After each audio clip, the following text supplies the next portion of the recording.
Sir William Cash. Thank you, Mr. Speaker. We have heard a great deal about the process and the underlying reasons for this motion this morning.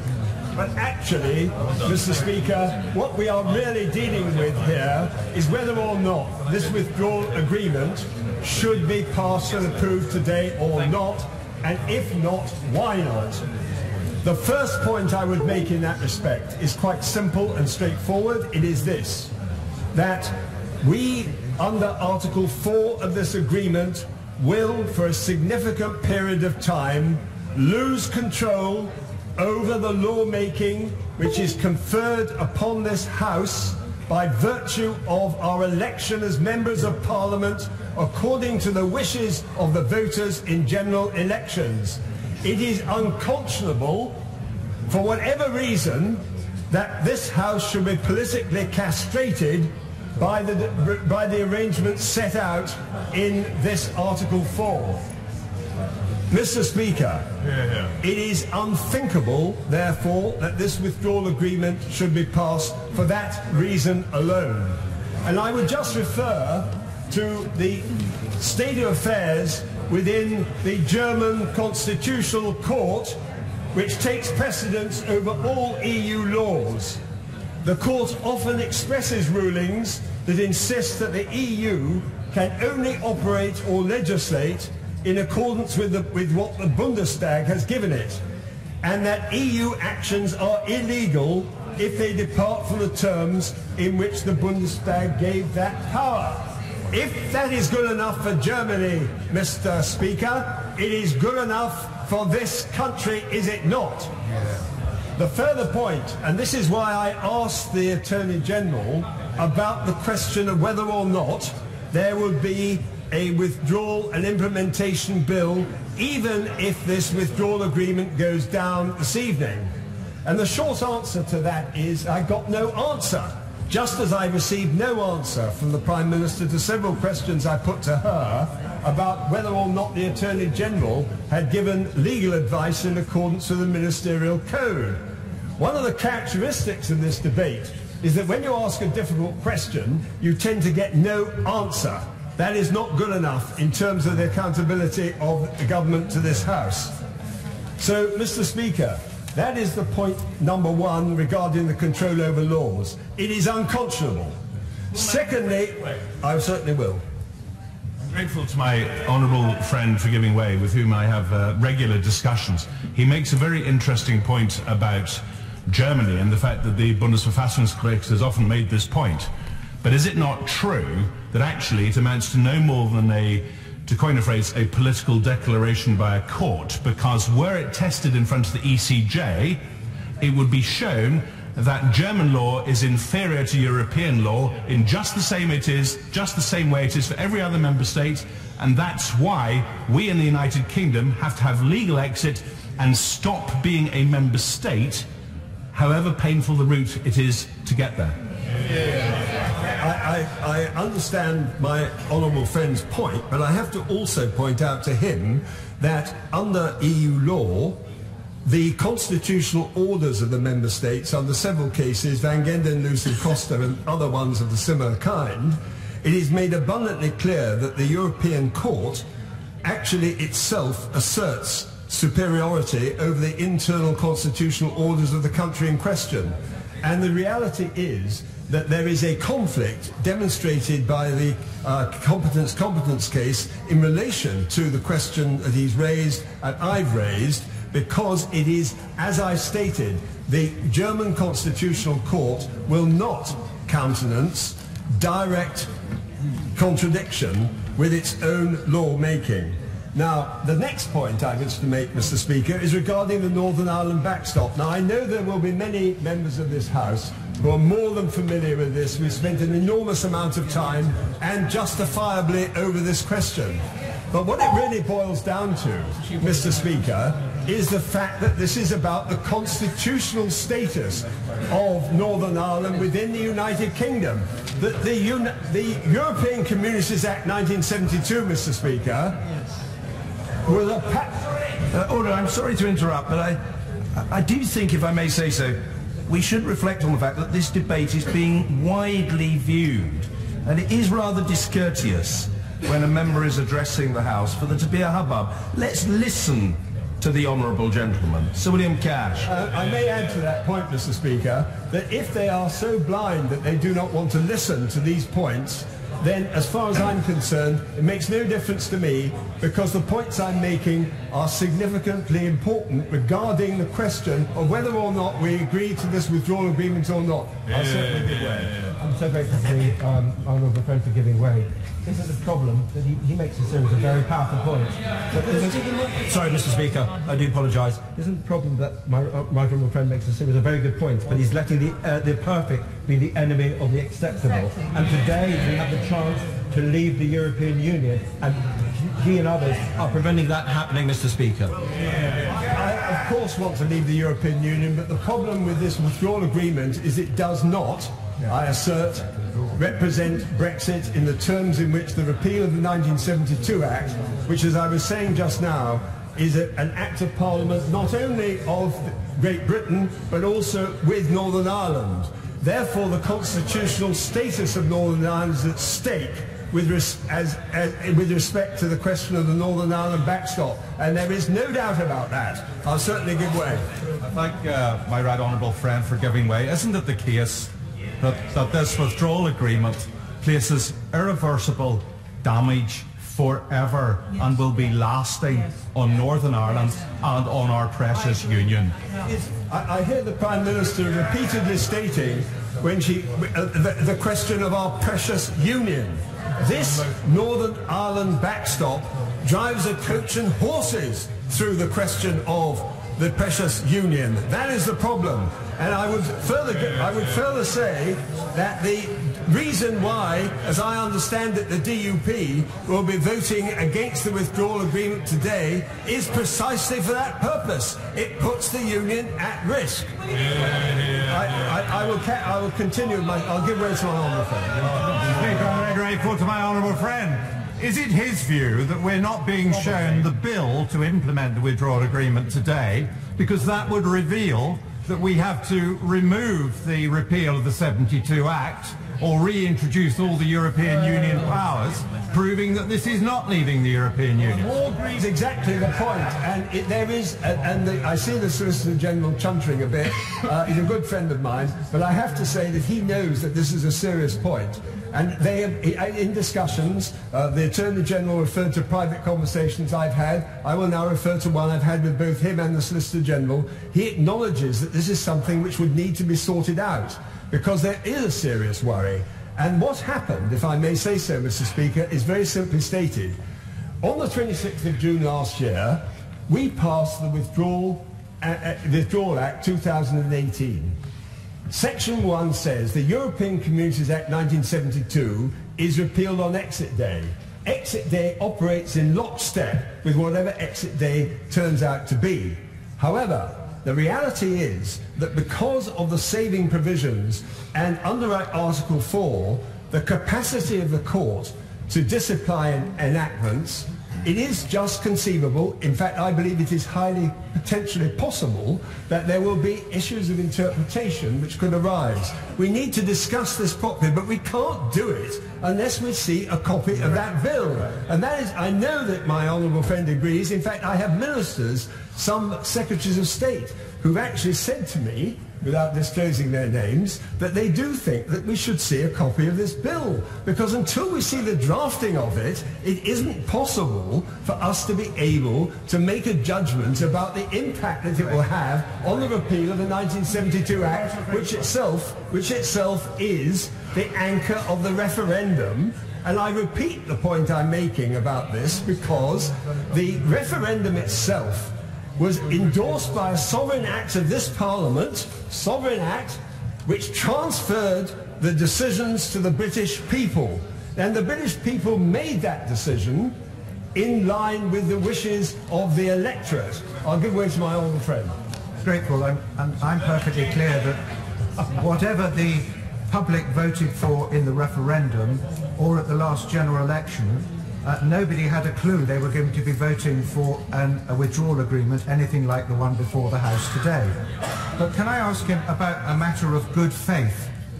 Because I interpreted the Attorney General's remarks to be a suggestion that we should perhaps approve this today in order to satisfy the technical terms of the extension agreed by the 27 on the basis of some kind of a ruse to get an extra extension, even though we haven't actually approved the withdrawal agreement and the political declaration in the terms that we said we would. Is that an act of good faith with our European partners? I very much agree with what my right honourable friend is saying, and I go further and say that the change of gear between the 26th of June, when the Withdrawal Act received royal assent, and the 6th of July, and then the introduction of the White Paper after the Chequers proposals, demonstrated to me bad faith, because it must have been pre-planned while that withdrawal bill was going through, with which I was thoroughly in agreement and gave every conceivable assistance to the government to get it through. And the reality is that because it was only produced 10 days later, you only have to ask the question, how can they write an 80-page white paper without planning it some months in advance? I'll give way to my honourable friend. I'm grateful to my my honourable friend for giving way, and you know I revere him when it comes to constitutional law. I just wonder, in the course of his argument, I wonder, isn't he slightly making the case that we need to get to the bill, because it is within the bill, and we debate the bill, that we actually then end up being able to decide what are the protections left. And I would love to hear him in the bill, because I will certainly support his amendments when we get to the bill. That's a very, very good point. Because, and I make this point, and that is why I've been saying to the Attorney General just now, will he give me an assurance, and he didn't answer my question, that if the withdrawal agreement is not approved tonight, are they going to bring in the bill anyway? Because there are a lot of people who I'm hearing, as Chairman of the Europe, well, I'm very glad to see that the Leader of the House shakes her head, that the withdrawal agreement will not be followed if it is rejected by a bill. Is that absolutely crystal clear? I look at the Leader of the House. Is it quite clear? There will be no bill if, in fact, this agreement is rejected. She doesn't answer. No, that is the point. So what I say to the House is this: this European Council meeting, this European Council decision is yet another example of the manner in which this country, this great country, has again effectively capitulated to the demands of the European Council. That is one of my greatest objections to this motion, as well as all the other things I've mentioned. And it is exactly the same as when the European Scrutiny Committee last March, a whole year ago, made a report saying we should never, ever have accepted the sequencing, or for that matter, the terms of reference laid down by the European Union. We have capitulated. This is not compromise, Mr. Speaker. This has been capitulation. And that is the reason why it is so important that the House recognises this in the vote this evening. Yeah, I will give way to the... Well done, Sylvia. Thank you indeed, Mr. Speaker. I'm enormously grateful that patience has paid off. Let me take the honourable member back to his remarks about Northern Ireland. May I just gently remind him that the DUP do not speak for the majority of people in Northern Ireland. And may I also reflect the fact that the Prime Minister cares deeply about the United Kingdom. She cares so deeply about the United Kingdom that the Good Friday Belfast Agreement and the consent principle are protected in her withdrawal deal. They're protected in black and white, and therefore the constitutional status of Northern Ireland remains the same. It remains in the hands of the people of Northern Ireland voting in a border poll. In the hands of Brussels. I'm grateful. I have great respect for the Honourable Lady. I only say this, that we've had this debate before. We do differ about it. I, of course, want to see the Good Friday Agreement retained. It's been a tremendous triumph, and I don't wish in any way to disparage that. What I do say, however, is that there are very, very serious questions about the constitutional status of Northern Ireland as a result of the backstop. And I say this to some of my honourable friends who themselves may have changed their minds in respect of whether or not they would approve this withdrawal agreement. I will simply say this. that I have heard all of them, good friends of mine, repeatedly objecting to the fact that this backstop is there. We've had the distinguished Attorney General and the distinguished Solicitor General opining on this subject, and we've had some very interesting outcomes. But the reality is that the Northern Ireland backstop is a massive impediment. In fact, it is an insuperable impediment to agreeing this withdrawal agreement. I will give way. Very grateful. He talks about opting back in to the European Communities Act, which we all know is what will happen in the transition. But there's a key word there, transition. Does he not accept the risk today of defeating this withdrawal agreement is that we will stay in the European Communities Act forever? No, because there is no suggestion, and I've heard, that the repeal of the 1972 Act would be itself, the repeal of that Act would be repealed. From either side of the House, there is no question about that, and the reality is that because that is an Act of Parliament and set in stone, I do not believe that that will happen, and furthermore, that the consequence of our moving on to the next phases will reinforce that, and that is my view. I can only say that the British people will be incredibly angry, and they will be very devastated if they find that the repeal of the 1972 Act takes place. And that would be a massive breach of faith with the British people. I'll give way. I'm very grateful to give way. I understand he will oppose this motion on the basis that he wants a clean break with the European Union. I understand that. But does he realise he'll be walking through the lobbies with people who are looking for a very, very soft Brexit or no Brexit at all? So one of those parties, either you or they, are going to be very, very disappointed. Well, I will only say this, with respect to that point, that actually I have witnessed over the last few weeks members of my own party, sadly and tragically, repeatedly going through the lobbies, and I even saw the Prime Minister the other day going through the lobbies with the Leader of the Opposition on a certain motion. What I'm saying to you is that this is because of the enormous issues that are at stake in relation to the question of who governs us.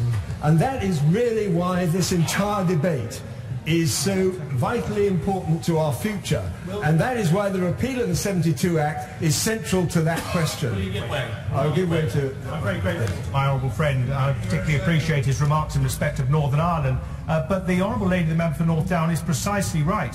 Will he reflect on the fact that bastions of unionism, such as the Federation of Small Businesses, the CBI, the Ulster Farmers Union and Ulster Chambers of Commerce are all in favour of the withdrawal agreement? I know that, and I've heard it, but so have the DUP themselves. And I'm simply saying that before I give way to the right honourable gentleman, the reality is that they sit here in this House, having been elected themselves on a proposition. This issue, Mr. Speaker, is all about democratic decision-making. It's about the honesty with which we approach it. It's to do with the trust that is inherent in our taking the instructions of the British people in accordance with the Sovereign Referendum Act. I'll give way to the right honourable gentleman.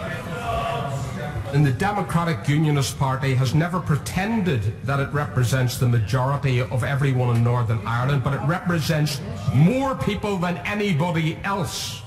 The fact of the matter is there's no party in this House, in government in Scotland, Wales or here, that represents a majority. We have the same proportion of the vote as the SNP in Scotland.